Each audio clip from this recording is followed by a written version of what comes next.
most important thing for me growing up was just the passion. I think that's what really made me want to play the game, was just for your coaches. And when your coach is as passionate as Mr. Green was at school, it makes it easy to play for someone like that. He was happy to put in extra work outside of training, which I think is massively important for any coach, which it just makes you want to play for him and play for the side as well. He gave me that freedom to play my game, and I think that's the biggest thing, is just giving me the freedom to implement myself within a game plan and try and help the best I can. Mike's always been there, and you've always supported me, pushed it. You introduced me into the game. Your love of the game flowed into me, and I'm here now, and you've always been there, so thanks for that. Well, it's kind of you to say so, but I think the game was in you before I got involved with it. I was just there, able to give you a ball and give you a chance to run around.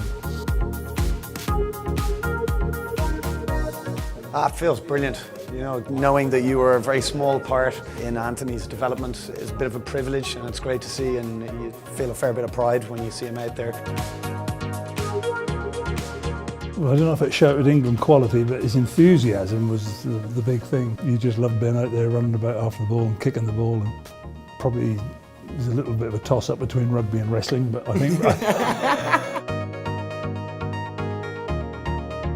I think it's an amazing thing to do.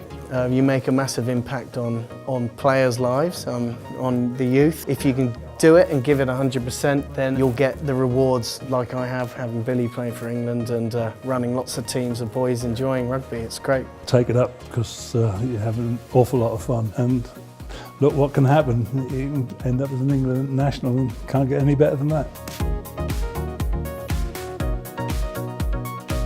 So thinking about your time when you were a junior player, what was the best piece of coaching advice you were given? I think it's probably two things. I think the importance of communication was one thing I had to learn pretty quickly. I think and in a team game, it's massively important to be able to communicate and how effective it is in getting the best out of your teammates. And then the second thing for me was just enjoyment. Being enthusiastic when you play and just trying to get the best out of everyone. When you're getting on with your teamates and you're having fun is when you're playing the best rugby and enjoying it the most. Enjoyment's very important. Huh? Absolutely, 100%. So Billy, is there one principle that sort of drives you as a player? I think before the game you just understand the job you do for the team. I think working hard comes with the territory of playing rugby, and you have your job to do, you go searching to do that. Like myself, I like to carry the ball. You know your place, and you try and do your best for the team to help them out. So Ben, do you think height is still a restrictive factor in the modern, quicker game? No, I don't. I think the great thing about rugby, it's always been about all shapes and sizes. I think, of course, we've had that generation of huge backs and huge wingers. Wales still got them now with Cuthbert and obviously George North, but I really think that it doesn't matter what size you are, if you've got the ability and skills level of someone like George Ford or Carl Eastman, who are very short guys and aren't the broadest blokes, but if you've got the skill ability, it outweighs probably the bigger ability. I think the biggest thing for me from today is that every player that's reached elite level has behind them a whole series of coaches who've got them there.